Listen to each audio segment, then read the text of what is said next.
ตั้งใจลูกตั้งใจหาเงินดูหาเงินอย่าเฝ้านอนดูช่วยกันทำมาหากินด้วยดูเด้อหาเงินซื้อห้ำก่อนพี่น้องหาเงินซื้อห้ำก่อนเอาไปแล้วตัวที่4เกือบแล้วเอามาลุ้นเอาตัวที่4พี่น้องลุ้นเราพระผู้ใดจะเป็นผู้โชคดีไล่เป็ดตัวที่4ไปเอาไปแล้ว3ตัวแล้วเฉพาะมื้อนี้เอาไปแล้วเกือบไปแล้วลุ้นเอาอีก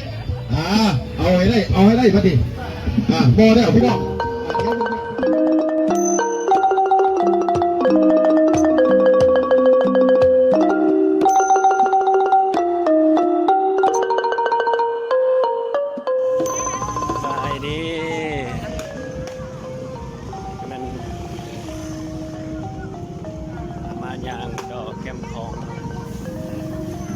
บักเซ่กับเกียบบุญสมเรือ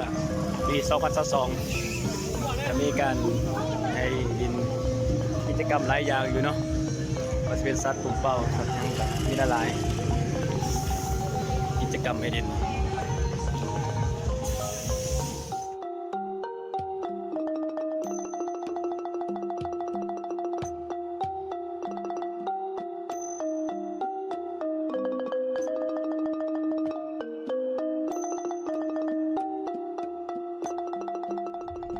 ปักเซ่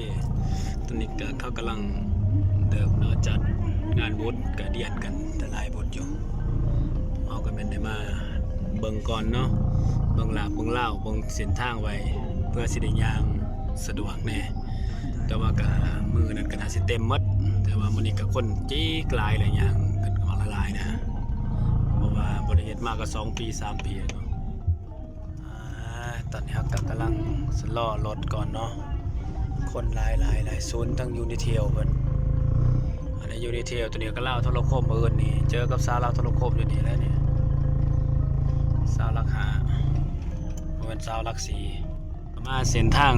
จากวงเวียนแคมป์ของสระคำมาใส่โอท็อปเนาะก็สิประมาณนี้เด้อตอนกลางคืนนี่มื้อนี้บ่ทำลายปานใดคนบ่ทำลายปานใดเนาะแต่ว่าเต็นสินค้าเขาเจ้าก็เยอะแยะเนาะได้แล้วถือว่าเดิมร้ายแล้วถ้าอย่างไรอีช่างก็ลงไปเอาเด้อไปจอดบนทางมีใครอยากไรอีช่างบ่สลัมมีแล้วบ่เงินดำเอาเรื่องเงินของบ่มีดอกถ้าตัวบ่มีกันยีราฟขอภาพเด้องามเด้องามเด้องามเด้อ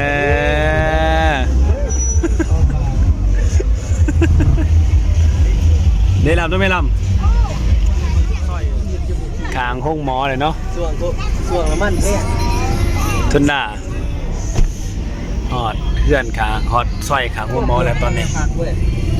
ถือว่าอัพอยู่วันนี้ที่ทางนักศิลปินสายพิณเนาะเป็นมือพิณยาวมาทำการเดทินบนหมวกไปไกลมากมือนั่นอยากจะเรียกมาแบบบริจาคแล้ววันนี้เด้อพูดเด็กพูดน้อยเพื่อเป็นการส่งเสริมศิลปินสายพิณเนาะ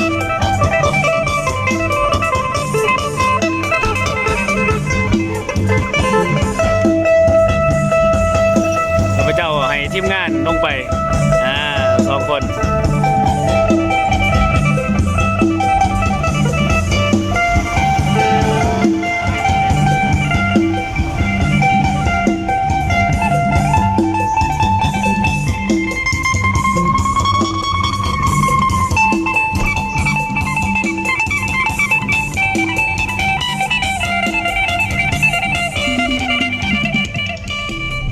พามาขี่เส้นทางหน้าห้องว่าการปกครองแขวงนะตัวนี้เนาะก็แม่นเขาเจ้าบ่ให้มีเต็นท์มาวางเนาะก็เป็นเบื้องนี่ก็เป็นปอดเนาะปอดรถแล้วก็ปอดในเป็นพวกห้านพวกเต็นท์ขายเครื่องสิบ่มีเนาะถือว่ามาก็สิน่าสิมาจอดแถวนี้ได้หรือว่ามาโคกรถอยู่แถวนี้ได้เนาะมื้อนั้นเนาะก็สิเข้าหมดเบื้องนี้ได้เดี๋ยวสิพาขี่เบิ่งทั้งเบื้องแคมป์ของจากซอยหัวการนี่ไปนี่เขาเจ้าเลยเป็ดมาเห็นบ่เลยเป็ดมามีก็ชื่อเป็ดอยู่ อยู่ที่3แยกห่าน3แยกไปเดี๋ยวซ้ายเนาะสิลองพาขี่เดี๋ยวแคมป์คลองลงไป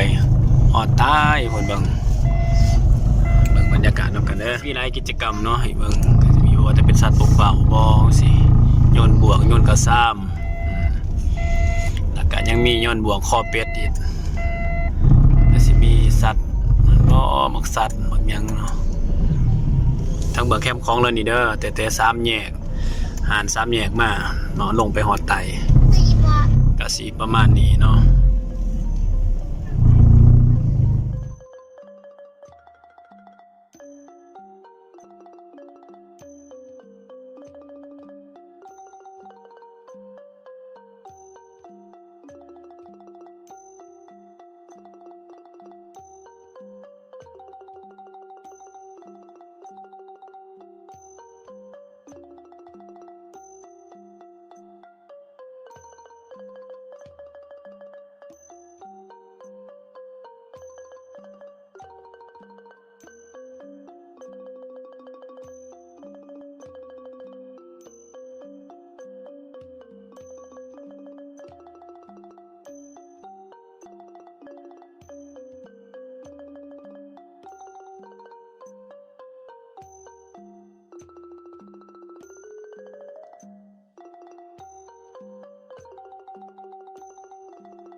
แม่นมาฮอดดัก7แล้วเนาะที่หน้ามหาลัยเด้เนาะก็แม่นเป็นร้านพิซซ่าคอนเนอร์คอฟฟี่คอนเนอร์เนาะใกล้ๆกันกับอันนั้นมีใส่จัดสรรบ้านจัดสรรเนี่ยเนาะมีใส่พวกคนชนวนหน้ามหาลัยจะประซักก็จะมีร้านพิซซ่าหรือเป็นคอฟฟี่เนาะเมนูพิซซ่ากันเนาะ